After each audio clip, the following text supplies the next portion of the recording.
Sticking to the announced timeline, India and China have completed disengagement in the Depsang and Demchok regions of eastern Ladakh, and patrolling will begin soon, said the army sources, adding that sweets will be exchanged with troops from Chinese side on the occasion of Diwali on Thursday. Sources from the Indian Army shared the information and addressed the reporters, said that the Chinese ambassador to India, Zhu Feihong, was optimistic the two countries have reached a point of common understanding. Defence Minister Rajnath Singh said that the process of peace restoration will continue, but it will be done with the interest of Indian forces in mind.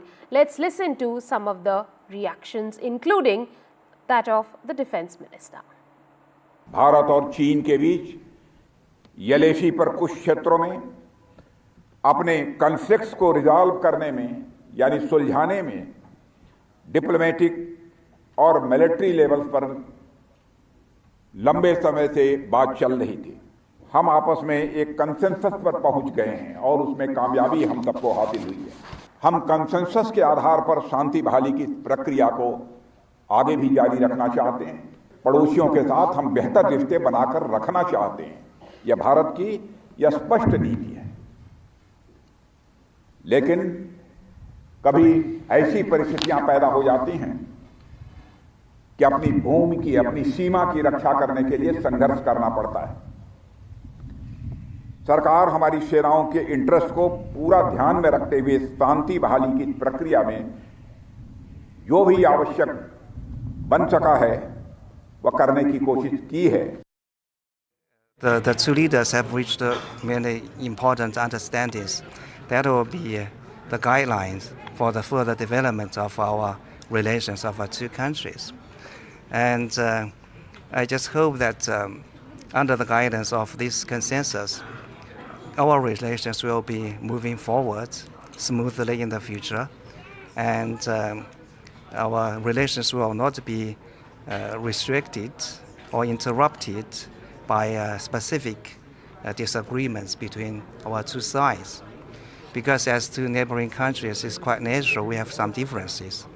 The most important thing is how to handle and solve these differences. I think this is very important.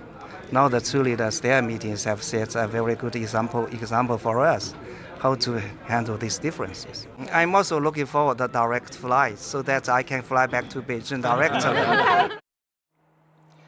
On to stories from Maharashtra, where election is due on the 20th of November. Shinde Sena has released a final list of 85 candidates. 83 seats are for Sena and 2 seats are for allies. Let me go over to our colleague Radhika Ramaswamy for more on this story. Radhika, there was a lot of bickering over seats. Now, would you say that the situation, so far as Shinde Sena is concerned, looks settled? Well, Shinde Sena is concerned, yes, it does look settled. Sena has finally announced its list of 85 candidates, which also includes 2 from smaller parties. Mahayuti seems to have decided on most seats, but there are some in which many have filed nominations from the same alliance. So, yes, confusion does prevail as far as the entire alliance is concerned. However, Shinde Sena coming out with a final number. But no concrete seat-sharing formula from all parties combined. Yesterday, Sharad Pawar released a list of 87. However, his alliance partners have not released the final list.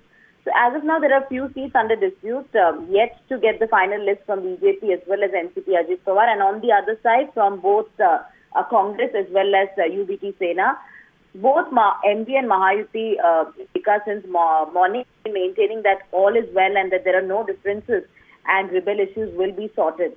A number of rebels have emerged in seats in both MB as well as Mahayuti camps. We're talking about at least about 80 to 100 rebel candidates. Now, there has to be negotiations until November 4, which is the deadline as far as nomination withdrawal is concerned. Till then, there will be negotiations with many of these candidates, and they will have to be convinced to withdraw these nominations, which is when things will be clear. At this point, of course, talks and discussions going on with many of these rebels in both the camps.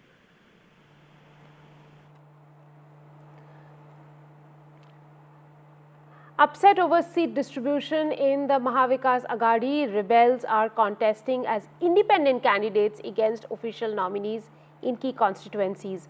The rebels are mostly from Congress, who are fighting against Shiv Sena UBT's official nominees. The Congress has convinced one rebel candidate to withdraw from Kolaba.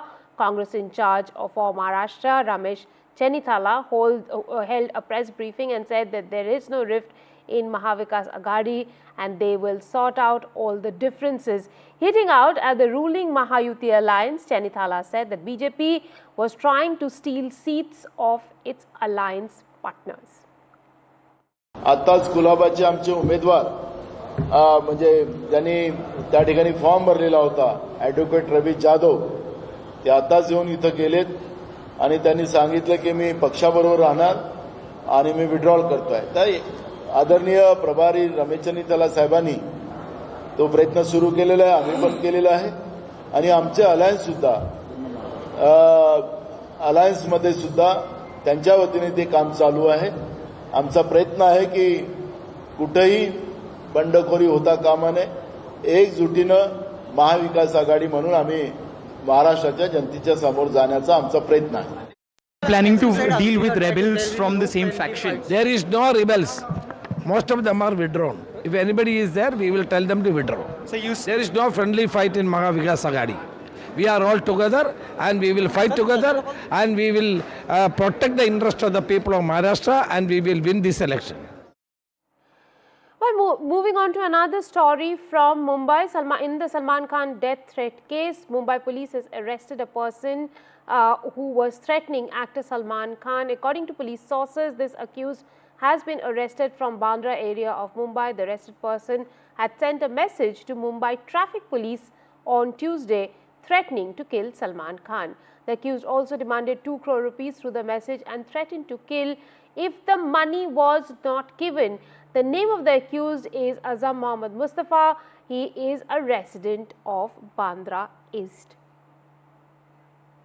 I'm joined by my colleague Radhika Ramaswamy for more on this. Radhika, it seems that there are threats after threats that are coming to Salman Khan. What really is the police doing? Well, at this point, the police has made an arrest. Yes, a lot of calls, mischief calls, threat calls, which are not being taken lightly by the police. Azam Mustafa, a resident of Bandra East, has been arrested by Worli police in connection with this case where Mumbai traffic police had received a message. In fact, Salman Khan receiving a fresh death threat from an unknown person. He had demanded rupees 2 crore ransom. A message was sent to Mumbai traffic police. It said that if the money is not paid, actor will be killed. Now, after receiving the message, of course, police are registering a case and then launching an investigation. Now, an arrest has taken place.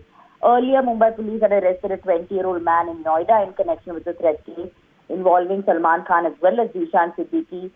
He was arrested from Noida just a couple of days back, and before that, traffic police WhatsApp helpline also receiving another threat demanding 5 crore rupees. In that case, also suspect was arrested. So yes, as far as Mumbai police action is concerned, they are taking all of these threat calls seriously, which is why arrests are also taking place. All of these, after the tragic murder of Baba Siddiqui and the number of threats that Salman Khan himself had received from law enforcement. Right. Thank you very much, Radhika, for getting us those details. Now, there is a multi-agency probe underway in connection to Ahmedabad-based journalist Mahesh Langa. In the latest, Gujarat police has filed a third case and ED has conducted second round of searches linked to the journalist. But what is the case and what has probe revealed so far? My colleague Tanima Biswas reports. The first agency which launched the investigation, of course, was the Gujarat police. Now, the Gujarat police was probing the leak of government documents. That's exactly what we are going to look at in terms of the beginning of this investigation. So, while they were investigating the leak of the sensitive government documents, it was in connection to that investigation that the police arrested Ahmedabad-based journalist Mahesh Langa. Now, remember, there are multiple cases against him, which we'll get into in just a bit. But this initial arrest was in connection to the GST fraud case. The Gujarat police also claimed to have recovered a tranche of documents on 25th of September in connection to this. And then they went on to book Mahesh Langa on charges of unauthorized possession of these government papers. Now, at the same time, we also saw the Congress party making reckless claims over these documents. In fact, there were multiple spokespersons from the Congress who were making what can be termed as unverified claims based on these documents. So that's, of course, what the case is all about. But let's turn our focus now to what's been the progress so far. So far, the Gujarat police has filed 3 cases against Mahesh Langa. The cases are those of GST fraud, theft, and also a case of extortion. Now, that's as far as the Gujarat police's investigations are concerned. But remember, there's a multi-agency probe which is currently underway. The Enforcement Directorate also began its probe in connection to the GST fraud case and conducted 2 rounds of raids across the state. The central agency claims to have uncovered a network of 200 shell companies, which they are probing further. And the Enforcement Directorate has also said that they are probing the possibility of a larger conspiracy. But what is the larger picture if we connect all the dots of this web of cases? Let's take a look at that now. Now, the Gujarat police, remember, has in fact recovered a tranche of government documents from Mahesh Langa, and the police claim that none of the documents were used for journalistic work, and that is, of course, a big statement which has come in from the Gujarat police. The ED also claims further that there's a corporate espionage angle at play, which also is something that they are investigating further. They're following up leads on that. The Gujarat police have claimed that bureaucrats were supplying documents to Langa allegedly, who in turn was apparently passing it on to corporates. So that is another lead which both the investigating agencies here are following. The police are also probing the role of bureaucrats who were associated with Mahesh Langa. Now, let's take a bird's eye view of the agencies which are so far involved in this investigation. First, let's look at Gujarat police and what they have done so far. They have filed 3 cases. If we turn to what those cases are briefly, the first case, of course, as we mentioned, is on the GST fraud case. The second one is related to theft of sensitive government documents. And the third one, of course, is a cheating and intimidation case. What has the Enforcement Directorate done so far? They have conducted 2 rounds of raids across the state. The ED claims that they have uncovered a network of 200 shell companies, and they have also claimed that there's evidence which they have found so far from their searches which points to Benami transactions. Remember, the Enforcement Directorate, of course, is also saying that they're looking at an angle of larger conspiracy as well, and there are several bureaucrats which are under the scanner of the Central Investigative Agency. Let's take a look at what the Gujarat Police Chief had to say on this particular case. आज उसके खिलाफ हम एक और FIR दाखिल करने जा रहे हैं। लगभग 28 लाख के करीब चीटिंग की एक एफआईआर, एक कंप्लेनेंट आया है। और उस एफआईआर की डिटेल से पहले मैं बताना चाहूँगा कि यहाँ हमने जो अभी तक इन्वेस्टिगेशन की है वो पुलिस बहुत ही प्रोफेशनली कर रही है, कोई उसमें डाउट नहीं है। इसकी डिटेल में बताना चाहूँगा। सबसे पहले तो इसमें जो जीएसटी डिपार्टमेंट की तरफ से एक एफआईआर दाखिल करी गई थी 7 अक्टूबर को। उसके बाद महेश लांगा और कुछ एसोसिएट्स को अरेस्ट किया गया, घर पे उसके सर्च की गई। उसके घर पे करीब 20 लाख कैश मिले, कुछ डॉक्यूमेंट्स, इंक्रिमिनेटिंग डॉक्यूमेंट्स मिले। नई जो एफआईआर है ये चीटिंग की है। चीटिंग एक वन पर्सन जिसने कि पैसे दिए थे लगभग 28 लाख के, और उसने उनका काम नहीं किया और पैसे वापस नहीं दिए। अब उसे पता लगा कि महेश लांगा अरेस्ट हो गया है, तो ये कम फॉरवर्ड और उसने एक एफआईआर हमने दाखिल उसकी अभी कर रहे हैं। And finally, that brings us to where do the investigations go from here? Now, as per sources, the CBI is likely to be roped in soon. In fact, the agency there may be probing the angles of corruption and extortion that has already emerged, at least in the initial stages of investigation conducted by the Gujarat police. The bureaucrats who are under the scanner are likely to be questioned as well by both the investigative agencies. The Income Tax Department is also likely to probe tax evasions based on unaccounted cash recovery. So that's, of course, in a nutshell, what the case is about. Time now for a quick break on the show. More on the other side. Stay tuned.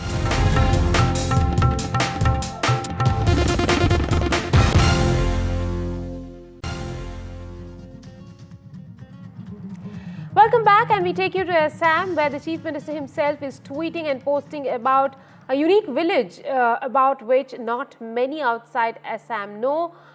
Many may only think of Sivakasi when they see fireworks, but did you know Assam's Barpeta has a 140-year-old tradition of making green firecrackers? Here's a story by Rathadeep Chaudhary. Take a look.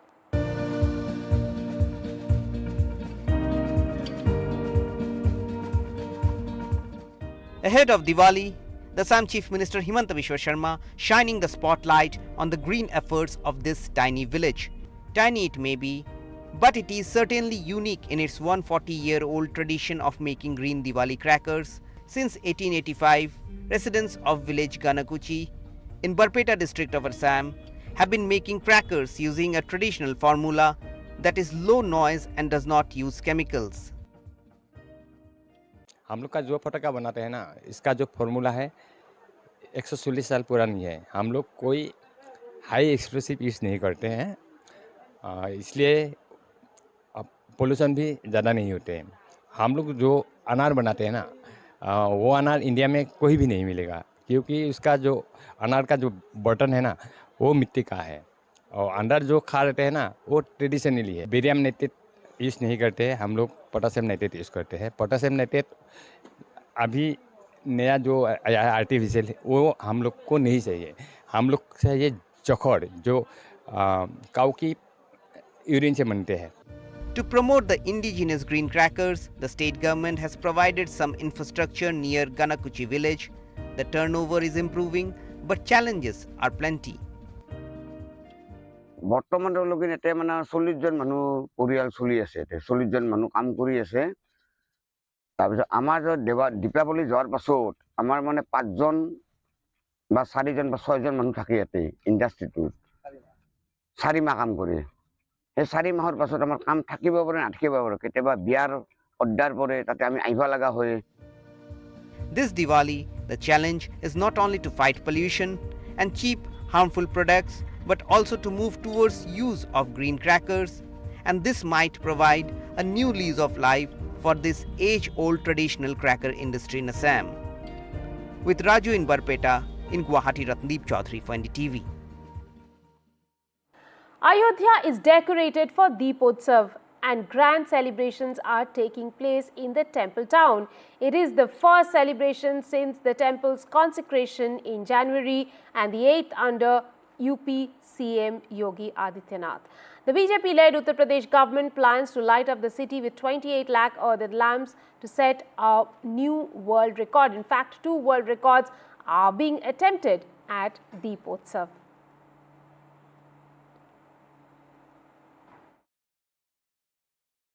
In the last 6 days, we prepared this Ramki Pedi as well as the Lakshman Ghat area where the Saryu Aarti happens for 2 different attempts. And the adjudicator from Guinness World Record came and he certified both of our attempts. The first attempt was most people rotating Diya, that is Aarti, and in that 1121 people participated. That was the largest Aarti participation, you can say, in the world. We created new records for both the attempts. For Aarti it is 1121 and for oil lamps it is 25 lakh 1200 and 585.